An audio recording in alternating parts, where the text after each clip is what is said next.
요한계시록 12장 첫 번째 시간입니다. 오늘은 1절에서 4절까지 말씀을 중심으로 증거하겠습니다. 하늘에 큰 이적이 보인다. 요한이 그렇게 기록했습니다. 큰 이적. 계시록에서 이적이라는 단어가 처음 등장합니다. 적어도 일곱 인이 일곱 인으로 봉함되어 있던 어린 양께서 그 인을 떼신 작은 두루마리 책이 아니고 일곱 인이 봉인된 그 두루마리, 거기에 내용과는 구별되는 작은 두루마리, 곧 사도 요한이 받아먹은 작은 두루마리 책에 기록된 계시의 내용이다. 이렇게 볼 수밖에 없습니다. 12장부터 15장까지 이적이라는 단어가 5번 나옵니다. 그런데 이제 이 12장에 오늘 큰 이적이 보이고 1절에 3절에 또 다른 이적이 보인다.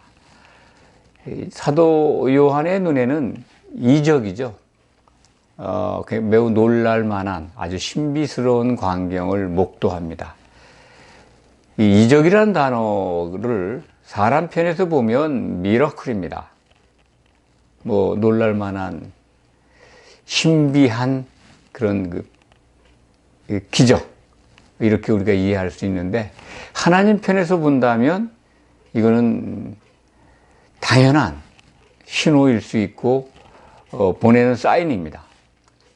하나님께는 당연한 건데 사람들의 눈에는 매우 신비스럽고 놀랄 만한 표적, 기적, 이적으로 보일 겁니다. 오늘 말씀을 보면 그 큰 이적의 내용이 한 여자를 봅니다. 영의 세계에서 보는 거죠. 영적 세계를 지금 보고 있는 영안 속에서 영의 눈으로 보고 있는 광경인데, 사도 요한에게 그렇게 보여진 거죠. 작은 두루마리 속에 기록된 계시의 내용이라면 그 장면이 요한에게 보여지고 놀라고 있는 겁니다. 해를 옷 입은 한 여자, 해를 옷 입었다. 그 다음에 발에는 달이 있다. 발은 그 여자가 달을 밟고 있죠. 그 머리에는 12별이 있다. 해와 달과 별. 우리는 짐작하실 수 있을 겁니다. 계시록에서 해는 예수 그리스도입니다. 달은 그리스도의 복음을 증거한, 그래서 교회 기초석이 된 사도들이죠. 그리고 별은 그동안 쭉 말씀을 드렸습니다. 요한계시록에서 별은 천사를 지칭한다라고 말씀드린 바가 있습니다. 그렇기 때문에 이 해를 옷 입고 있는 한 여자, 달을 밟고 있는 한 여자, 발에는 달이 있다. 누굴까요? 아주 큰 이적이라고 표현했지만, 이제 우리는 계시록을 22장 가운데서 12장에 들어와 있습니다. 11장까지는 전반부라는 말씀을 드렸고, 12장부터는 이제 후반부의 내용이다. 특히 12장부터 적어도 15장까지는 작은 두루마리 책의 계시의 내용 아닌가. 요한이 받아먹었던 그 계시의 내용이 적힌 책, 그 내용을 지금 12장부터 하나님께서 요한에게 보여주시는 것 같습니다. 기록된 말씀을 먹었으니까 그 먹은 그것을 기록된 말씀을 다 외워서 그것을 영상으로 보는 건 아니죠. 배에 집어넣은 기록된 말씀이 영상으로, 상으로, 영화 눈으로 보는 겁니다. 이 한 여자가 기이해 보이지만 여자가 누군가 하는 것을 계시록을 쭉 들으신 분들은 짐작을 하실 겁니다. 계시록에서 여자는 교회입니다. 이 교회에 대한 성경의 최초의 말씀을 우리가 구약 특히 창세기까지 거슬러 올라가면 에덴 동산에 아담의 돕는 배필로 하나님께서 아담의 아내로 주신 하와를 생각할 수 있습니다. 여자가 아담의 돕는 배필로 배치가 됐는데 그 여자가 뱀의 미혹에 넘어가서 선악을 알게 하는 나무의 열매를 먹습니다. 우리가 잘 아시다시피 아담은 오실자의 모형, 곧 예수 그리스도를 예표하는 모형입니다. 그렇다면 그리스도의 배필이 되는 그 여자는 신약시대에 예수님의 아내로 신부로 준비될 교회를 상징합니다. 그렇기 때문에 에덴 동산에 이 아담의 돕는 배필로 하나님이 주신 것은 교회의 모형입니다. 그 두 부부가 에덴 동산에서 신혼생활을 할 때 제일 먼저 다가온 자가 누굽니까? 그걸 기억하시면 오늘 말씀을 다 쉽게 이해할 수 있습니다. 뱀이 나타나죠. 미혹하는 자가. 그래서 그 아담의 아내 하와를 추락시킵니다. 아주 교묘한 말로 속입니다. 하와가 선악을 알게 하는 나무의 열매를 먹어서 범죄했습니다. 그 상황을 오늘 말씀과 한번 연결해 볼 필요가 있습니다. 선악을 아는 나무의 열매를 아내가 먹은 것을 알고 죽는 줄 알고 아담은 그 열매를, 아내가 준 열매를 같이 먹습니다. 아담은 죽는 길을 택한 겁니다. 자기 이 피로 얻은 아내, 그 아내와 남편이 한 몸이 되게 하시겠다는 하나님의 말씀을 아담은 기억했을 겁니다. 그래서 하나님을 신뢰한 거죠. 아내에게 제일 먼저 다가온 뱀의 미혹, 그것으로 인해서 범죄한 인류 최초의 인간, 하나님께로부터 명령을 받습니다. 뱀은 물론 저주를 받습니다. 아담 부부를 이간시켜서 죽음의 길로 몰아간 뱀에게는 종신토록 흙을 먹을 것이다. 배로 기어다닌다. 그런데 그 여자의 후손이 뱀의 머리를 상하게 한다라고 하는 예언의 말씀을 하십니다. 아내에게는, 선악을 알게 하는 나무의 열매를 먹은 하와에게는, 여자에게는 임신의 수고와 잉태의 아픔을, 고통을 겪을 것이다. 그것이 이제 창세기 3장 16절에 기록된 말씀이죠.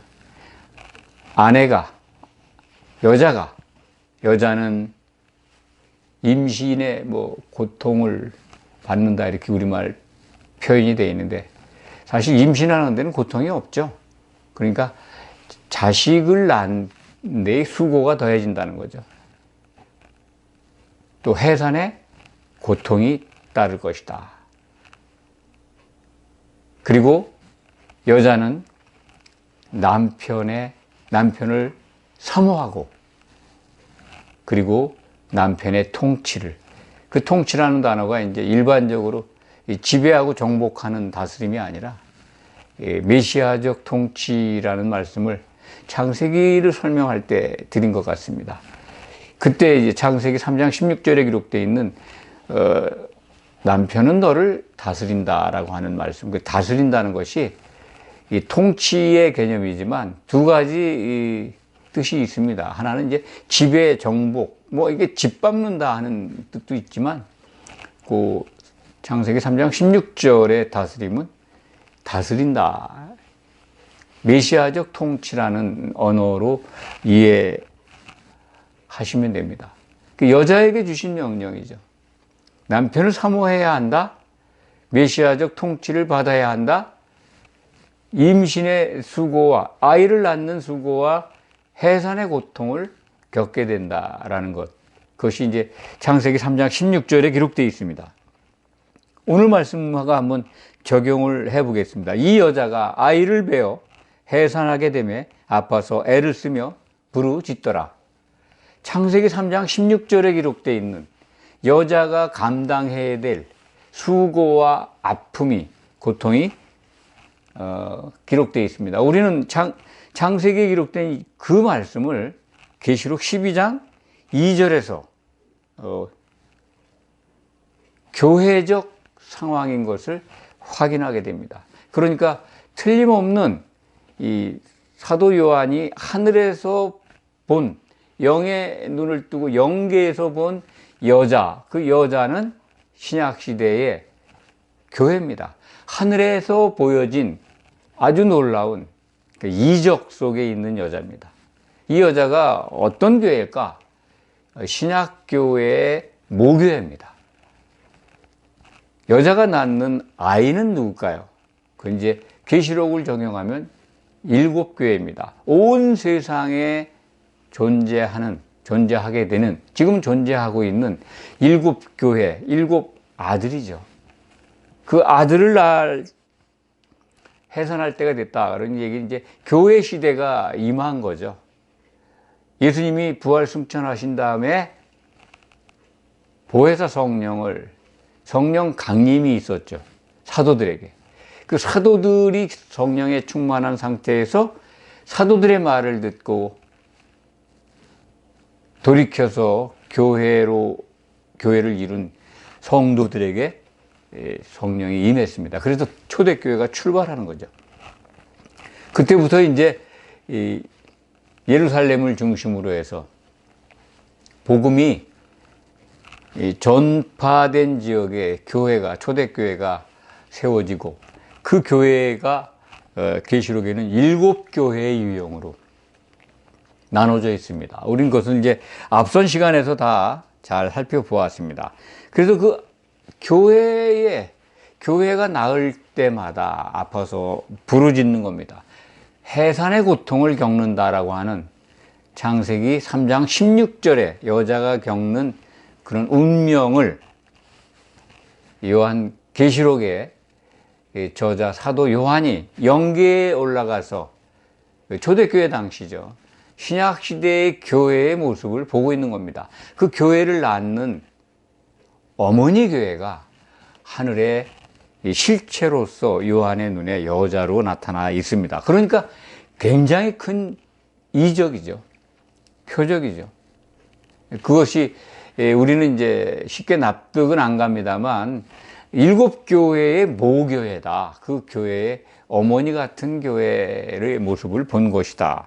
그렇게 이해하시면 이것이 장차 우리가 교회를 완성되면 어린 양의 신부로 완벽하게 단장되어야 될, 준비되어야 될 그 완성된 교회이다. 완성된 교회의 모습을 지금 보고 있는 것이다 라고 이해할 수가 있습니다. 3절에 보면 하늘에 또 다른 이적이 보입니다. 그러니까 첫 번째 이적은 한 여자였죠. 그것은 이제 모교회라고 말씀드렸습니다. 여자, 창세기에 등장한 아담의 돕는 배필, 아담의 아내. 그 아내의 실제 모습이 실질적으로 그리스도의 아내가 될 그 여자의 모습을 영계에서 요한이 본 거고, 3절에는 또 다른 이적이 보이는데, 창세기 3장에 기록된 대로 우리가 이제 뱀이 나타나서 여자를 미혹하죠. 돕는 배필이 아담에게 주어진 직후에 제일 먼저 나타난 자가 바로 미혹하는 자, 뱀입니다. 이 뱀이 나타나서 여자를 미혹하는데 오늘 상황도 똑같습니다. 3절에 기록되어 있는 이 다른 이적을 보는데 붉은 용이 등장합니다. 붉은 용. 머리가 7이고 뿔이 10입니다. 그 여러 머리에 이제 7 왕관이 있습니다. 왕관을 썼다고 하는 것은 왕이라는 거죠. 마귀가 왕 노릇하는 거 좋아합니다. 붉은 용을 그러니까 우리는 마귀로 확정합니다. 왜냐하면 계시록 12장 9절에 가면 정확하게 그것이 설명되어 있습니다.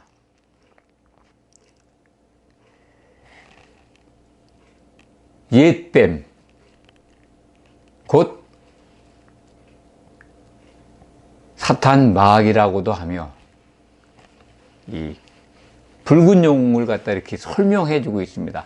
붉은 용은 옛뱀이고 사탄이고 마귀라는 겁니다. 그리고 미혹하는 자래요.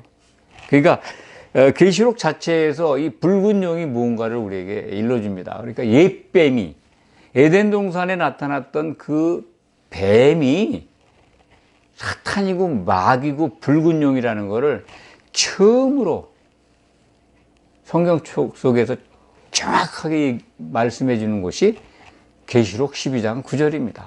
여기 와서야 에덴 동산에 나타났던 옛뱀이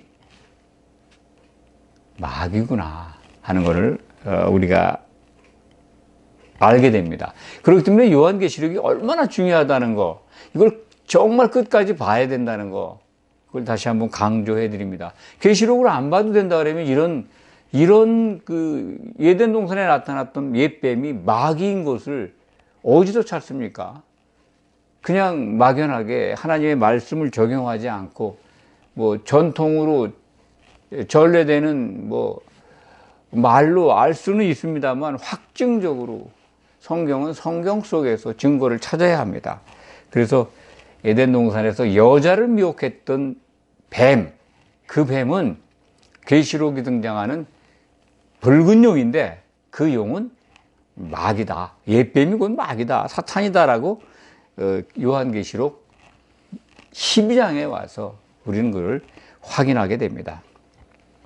그 머리가 7이다 하는 말씀이나 뿔이 10이다 하는 것, 과거에 여러 차례 말씀을 드렸습니다만 7 머리라고 하는 건 이제 대개 이 지상에 나타났던 이 세상을 뭐 지배했던 큰 제국들입니다. 그렇게 이해하는 게 가장 합리적인데, 어디를 중심으로 한 제국이냐? 가나안 땅, 곧 예루살렘을 중심으로 한 하나님의 백성이 사는 그 지역을 중심으로 한 7제국. 그것이 이제 학자들 간에, 신학자들 간에 약간씩 좀 그 구별, 7나라를 구분하는 게 좀 차이는 있는데, 대개 니무롯이 다스렸던 그 구바벨론이라 그러죠. 바벨탑을 쌓은 구바벨론. 그 다음에 이제 애굽, 이집트죠. 그 다음에 이제 신바벨론이죠. 예루살렘 성을 또 성전을 파괴했던, 하나님께 쓰임받은 거죠. 이스라엘의 패역을 응징할 때 그 바벨론 제국. 그리고 이제 다음에 메데바사 제국이죠. 그리고 헬라, 그리고 예수님 당시에 유다를 통치했던 로마. 그리고 이제 앞으로 장차 하나가 나타날 겁니다. 이렇게 이제 7머리 10뿔, 10뿔은 이제 마지막 때 짐승과 더불어 세상을 장악할 이 왕들이다라고 이제 이해하시면 됩니다. 그 뭐 그렇게 중요한 건 아닙니다. 이것이 바로 그런 것들이 다 누구에게 나온 거냐? 마귀에게 나온 거라는 겁니다. 마귀가 가지고 있어요. 이 왕관을 쓰고 있잖아요. 자, 왕이라는 거죠. 사실 우리가 기다리는 왕은 예수님이 다시 오시면 진짜 우리를 다스릴, 우리와 함께 통치할 그리스도의 나라의 왕, 예수님, 다시 오실 예수님이 왕입니다. 우리의 왕입니다. 근데 마귀는 이제 흉내를 내는 거죠. 자기가 왕이라는 거죠. 계시록 18장에 가면은 이제 큰 음료가 자기는 여왕이다. 이렇게 말을 하는데, 누구도 뭐 나를 다스릴 자가 없다. 직접 스스로 왕이고, 그리고 과부가 아니라는 거죠.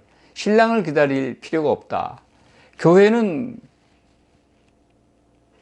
남편을 사모하고 남편의 통치를 받고 그걸 사모해야 되는데, 학수고대해야 되는데 필요 없다는 거죠. 그러니까 하나님의 뭐랄까요, 일을 회방하는 자, 그 마귀가 분명합니다.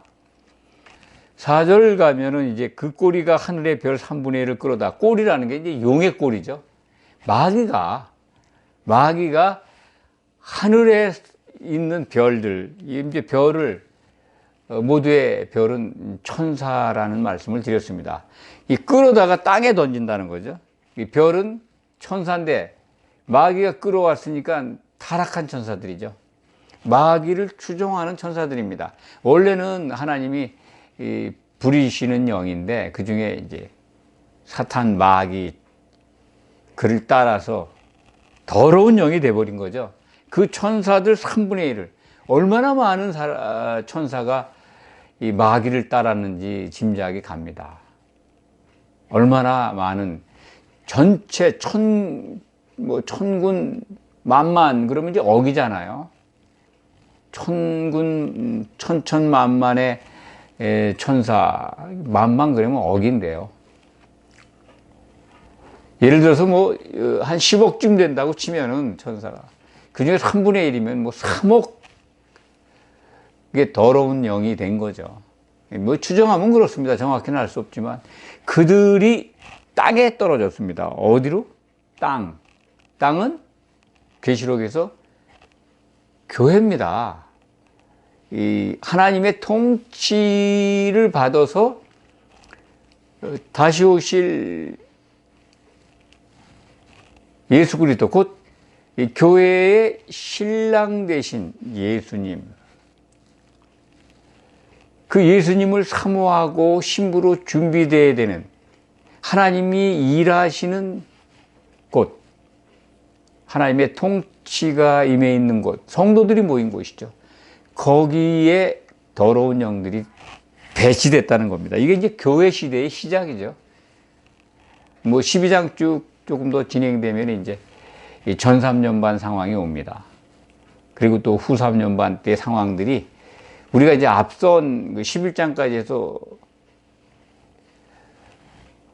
잘 여러 가지로 다뤄봤습니다만, 다 살펴보았습니다만, 12장에 또 그 내용이 또 나옵니다. 그러니까 작은 두루마리 책에 기록되어 있는 내용들, 다른 측면에서, 다른 각도에서 교회의 성도들에게 보여주시는 것 같습니다. 그 목적이 뭘까요? 교회가 출범하면서 교회에 탁 들어와서 미혹하고 있는 존재가 있다는 것을 우리에게 알려주는 거 아니겠습니까? 교회가 절대로 안전지대가 아닙니다. 마귀의 일터가 교회 밖이 아닙니다. 기독교 전통과 교리가 그냥 믿기만 하면, 교회에 들어와서 물세례면 받으면 구원을 받았다라고 하는 것.